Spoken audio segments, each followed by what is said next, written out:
Balik lagi di channel Valentino Jebret. Selamat bergabung.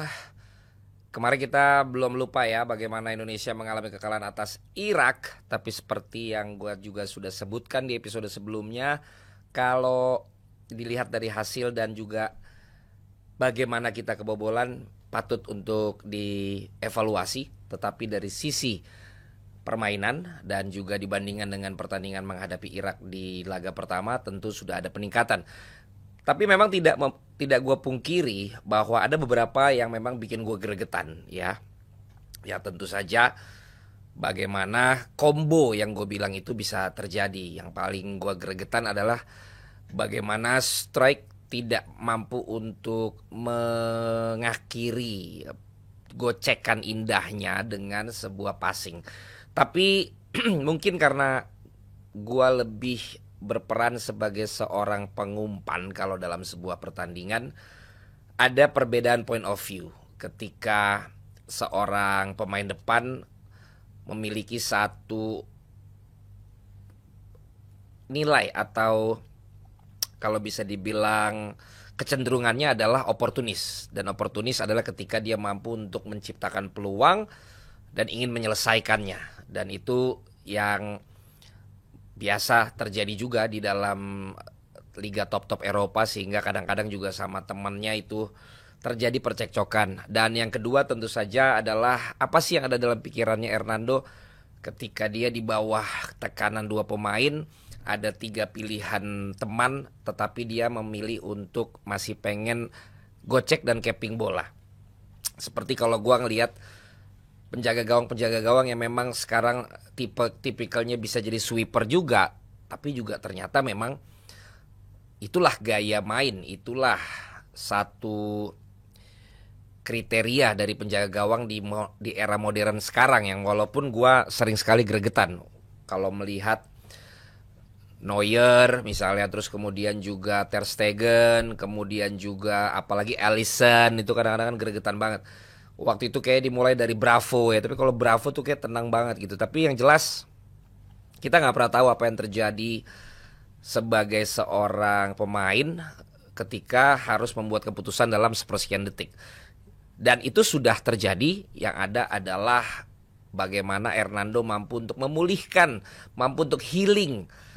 Bukan permainannya, tapi menurut gue lebih kepada mentalnya. Karena dalam hal ini tentu saja bagaimana yang akan gue bahas dan juga yang akan gue sharingkan adalah Hernando Ari. Kadang dipuji, kadang dirujak. Harusnya kadang dicaci ya, tapi gak apa-apa lah. Kadang dipuji, kadang dirujak. Dan ini malah membuat menurut gua Hernando ini memiliki pengalaman, memiliki mentalitas yang kalau dia bisa overcome apa yang terjadi kemarin, ini membuat dia semakin kuat mentalnya. Kenapa gue bilang kadang dipuji, kadang dirujak? Kalau kita mengingat di kala AFF U16 di tahun 2018, Hernando Ari muncul sebagai penjaga gawang yang dari dulu memang sudah dianggap kok nggak terlalu tinggi ya gitu. Tetapi ketika melihat bagaimana dia mampu untuk menjaga gawangnya dengan baik, kepercayaan itu mulai muncul. Dan di momen inilah gua sudah bisa melihat bahwa dia ini memang spesialis untuk menahan tendangan penalti.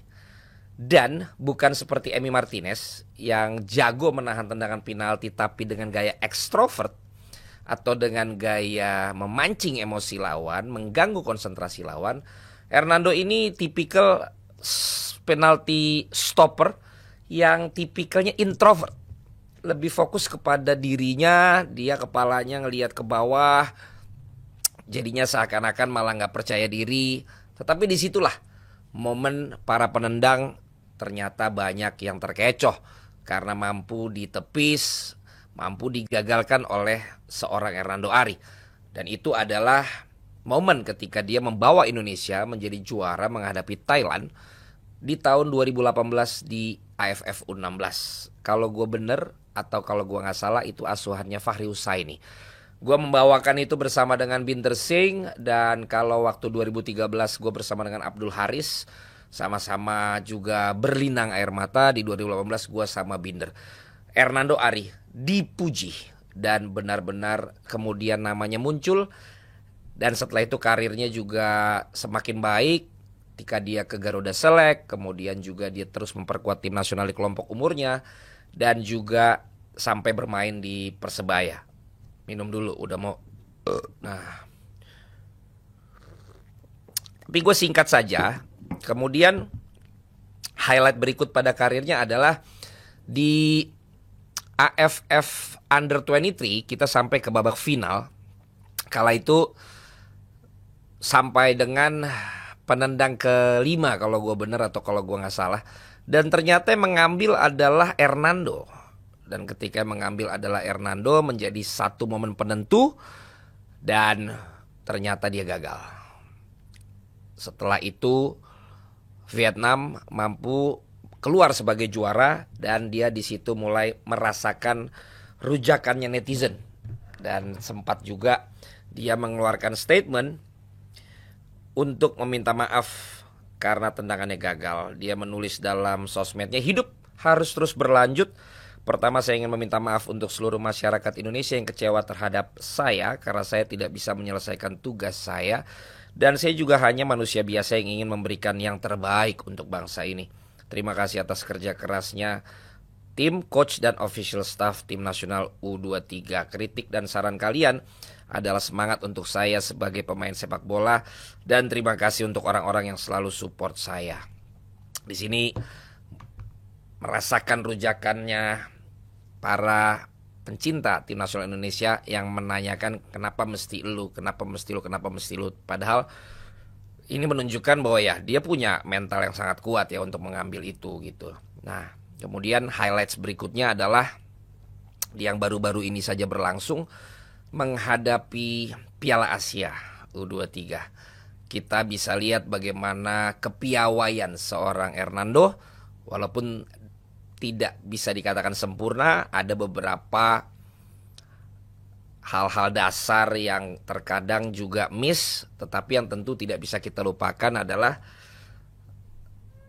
prestasi bersejarah ketika kita mengalahkan Korea melalui drama penalti yang sampai harus diulang kembali ke penendang pertama. Dan di situ Hernando menjadi salah satu penendang yang juga sukses. Karena juga semua penendang lain sukses juga gitu. Tetapi yang menjadi luar biasa adalah dia mampu untuk menahan tendangan penalti putaran kedua dari pemain Korea. Dan itu menjadi kunci bagi Indonesia untuk bisa membuat sejarah lolos ke babak semifinal. Kembali lagi dia merasakan pujian, kembali lagi dia merasakan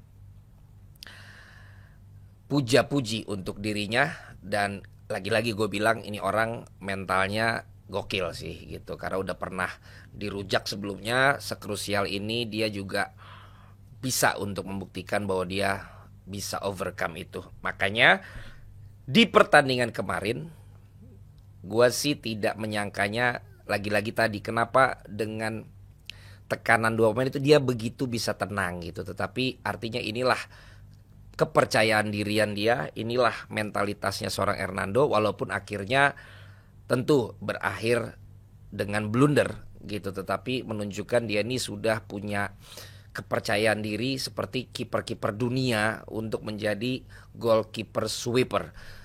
Dia langsung menangis ya, dan ini sepertinya satu momen yang gue baru lihat.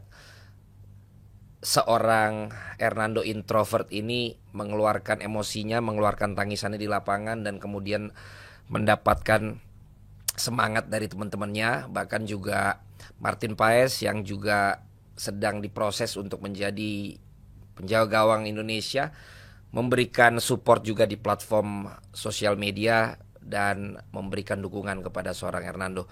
Coach Sintayong juga mengatakan bahwa dia tahu banget Hernando tipenya perasa. Dia memberikan waktu bagi Hernando. Dia tahu dalam 1-2 hari ini mungkin dia tidak akan banyak bicara, tapi setelah itu biasanya dia akan overcome atau akan bangkit lagi. Dan itu yang tentu kita harapkan nanti apapun keputusan Coach Sintayong memainkan penjaga gawang siapa di partai menghadapi Filipina. Kita berharap tentu Hernando sudah kembali lagi dalam kondisi yang stabil, yang juga prima. Dan tidak ada cara yang lebih klimaks lagi selain membuat orang lain yang menghina kita, yang merendahkan kita, yang mengkritik kita dengan prestasi. Jadi mudah-mudahan kalau Hernando dimainkan, ini malah menjadi momen pembuktian lagi-lagi yang sebenarnya mungkin tidak perlu lagi, tapi karena dia baru mengalami satu hal yang dianggap blunder, dia bisa menunjukkan permainan yang bahkan jadi permainan terbaiknya nanti menghadapi Filipina, karena kita membutuhkan itu bagi Indonesia untuk bisa lolos ke fase ketiga di menuju ke Piala Dunia 2026. Hernando Ari membutuhkan support. Kritik boleh, tapi seperti gue bilang, kritik berbeda dengan menghina. Bahwa yang gue katakan tadi itu adalah blunder, tetapi bukan berarti gue mengatakan bego, goblok, dan lain-lain. Tapi kita nggak pernah tahu situasi seperti itu bagaimana.